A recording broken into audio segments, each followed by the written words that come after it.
আমি বানিয়ে দেখাবো কোনো রকম বেলার ঝামেলা ছাড়াই আলুর পুর ভরা আলুর পরোটা। তো চলুন দেখে নেওয়া যায়। আর এটা কিন্তু আমি সম্পূর্ণ তেল ছাড়াই বানিয়েছি। আর এই আলুর পরোটাটা কিন্তু কোনো রকম তরকারি ছাড়াই খাওয়া যাবে, এতটা লোভনীয় স্বাদে এই আলুর পরোটাটা। তো চলুন দেখে নেওয়া যাক। এই দেখুন,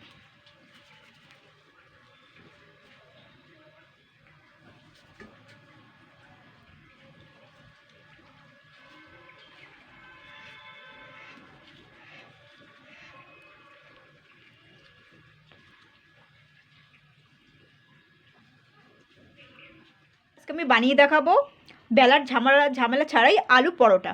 তো এখানে আমি বেশ খানিকটা মানে 1 কাপ পরিমাণ আটা নিয়েছি। তো এখানে আটাটাকে আমি ভালো করে মেখে নেব। তো আটার পরিমাণটা একটু বেশি করে বাড়িয়ে দিয়েছি। তো এর মধ্যে আমি সামান্য স্বাদ মতো নুন আর চিনি দিয়ে দেবো। এটা দিয়ে একটুখানি মিশিয়ে নেব। মেশানো হয়ে গেছে নুন চিনিটা ময়দা এই আটার সঙ্গে। এবার আমি এতে অল্প অল্প জল দিয়ে একটা নরম ডো বানিয়ে নেব। খুবই নরম বানাতে হবে ডোটা। তো দেখুন বন্ধুরা, আমি সুন্দর করে একটা নরম ডো বানিয়ে নিয়েছি। এবার আমি এটাকে 10 মিনিটের জন্য রেস্টে রাখবো একটু ঢাকা দিয়ে।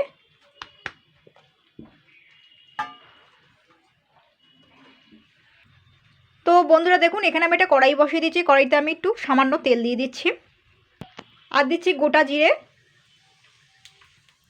আর এখানে ছোটো সাইজের টমেটো ধুয়ে কেটে নিয়েছি, এটা দিয়ে দিচ্ছি।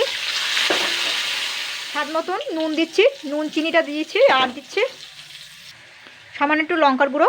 আপনারা চাইলে এর মধ্যে পেঁয়াজ কুচানো রসুন কুচানোও দিতে পারেন। এটা পুড়ে না যায় সেই জন্য আমি একটু জল দিয়ে দিচ্ছি। জল দিয়ে একটুখানি এটা একটুখানি নরম করে নিতে হবে টমেটোগুলো। আমি টমেটোগুলো কুচি মানে একটু ভেঙে ভেঙে নিয়েছি। এই খুন্তিটা দিয়ে একটু গলিয়ে ফেলতে হবে টমেটোগুলোকে। তো দেখুন বন্ধুরা, আমি এটাকে ভালো করে কষিয়ে একটু গলিয়ে ফেলেছি টমেটোটাকে। তো এবার আমি সেদ্ধ করা আলুগুলো দিয়ে দেবো, খোসা ছাড়ানো। তো তার আগে আমি বন্ধুরা একটা কথা বলতে ভুলে গেছি, এটা আমি একটু ম্যাগি মশলা অ্যাড করছি। নেড়ে নেবো, মশলাটা পুড়ে না যায় তার জন্য আঁচটা কিন্তু কমিয়ে দিতে হবে। এবার আমি আলুগুলো আমি সিদ্ধ করে নিয়েছি, গলিয়ে ফেলেছি। এগুলো প্রেশার কুকারে সিদ্ধ করে নিয়েছি। দিয়ে দেবো পরিমাণ মতো। তো আমি পরিমাণ মতন আলু নিয়ে নিয়েছি, আপনারা কম বেশি করে নিতে পারেন। তো এবার আমি এটাকে কষিয়ে একদম শুকনো একটা ডো বানিয়ে নিতে হবে। পুরো ময়দা যেরকম ডো হয় সেরকম বানিয়ে নিতে হবে। এগুলোকে ভেঙে ভেঙে ভেঙে ভেঙে। তো এর মধ্যে আটাটা সেট হয়ে গেছে। এখান থেকে আমি ছোটো ছোটো লেচি বার করে নেবো। তার আগে একটু 2 মিনিট একটুখানি আটাটাকে একটুখানি মথে নেবো। আপনারা ময়দা দিয়েও করতে পারেন, এটা কিন্তু আটা। দেখুন এই যে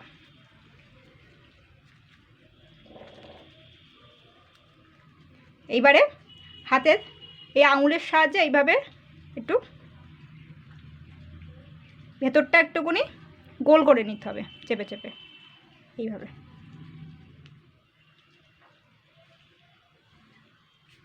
তো বন্ধুরা দেখুন, আলুর যেটা তরকারিটা এরকম মাখো মাখো করতে হবে, শুকিয়ে ফেলতে হবে পুরো ময়দার ডোয়ের মতন। এই যে ঠিক এরকম করতে হবে। এবার আমি এখান থেকে চামচে করে করে অল্প অল্প করে নেব। আপনি একটু কম বেশি করে নিতে পারেন, তবে আলুর পরোটা তো একটু বেশি দিলেই ভালো হবে। একটা পরোটা খেলেই পেট ভরে যাবে এরকম ব্যাপার। বড় করে নিতে হবে, পুরটা যাতে বেশি করে যায়। আপনারা কম বেশি করে নিতে পারেন, আমি একটু বেশি করেই দেবো, পরিমাণটা দেওয়ার চেষ্টা করব।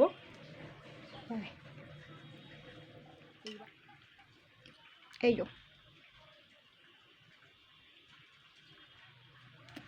এইভাবে খানিকক্ষণ রাখতে হবে।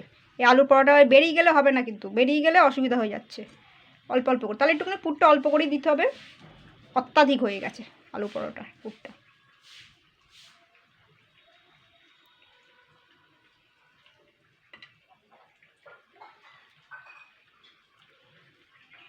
এইভাবে থাকবে, অল্প করে নিলাম।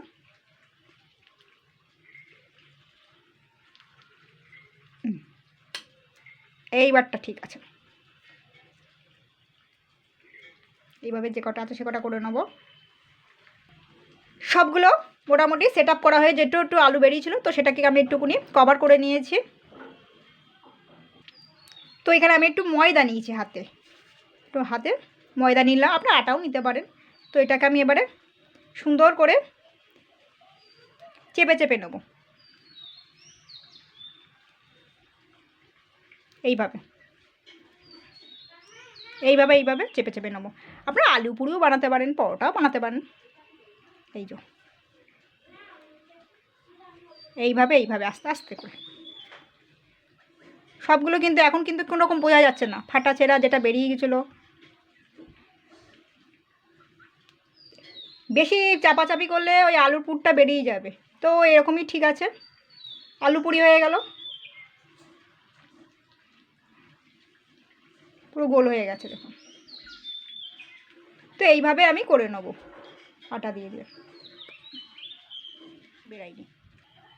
তো বন্ধুরা এখানে আমি একটু চাটু বসিয়ে দিয়েছি। তো চাটুটার ওপর জাস্ট আমি 1 চামচ তেল দিয়ে চাটুটাকে একটু পালিশ করে নেবো। দেখতেই পাচ্ছেন কতটা কম দিয়েছি।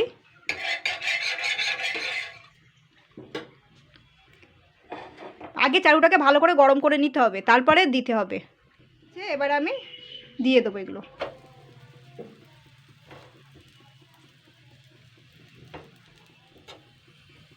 এবার আমি এটাকে আস্তে করে উল্টে দেবো।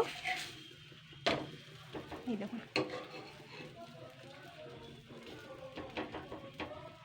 আমি এই তেলেই ভেজে তুলবো পরোটাগুলো।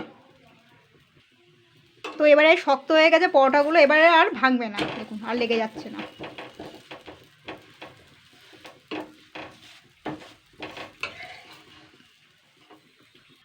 তো এখানে আমি আবারও 1 চামচ মতন তেল দিয়ে দিয়েছি। তো এবার আমি এটাকে আস্তে করে দিয়ে দেবো। 2 মিনিট হয়ে গেছে, এবার আমি এটাকে আবার উল্টেই দেবো।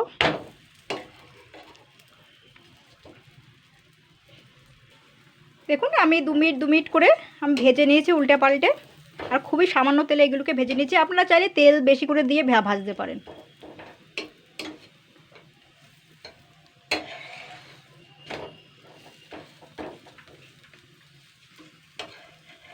পুরো রেডি হয়ে গেছে।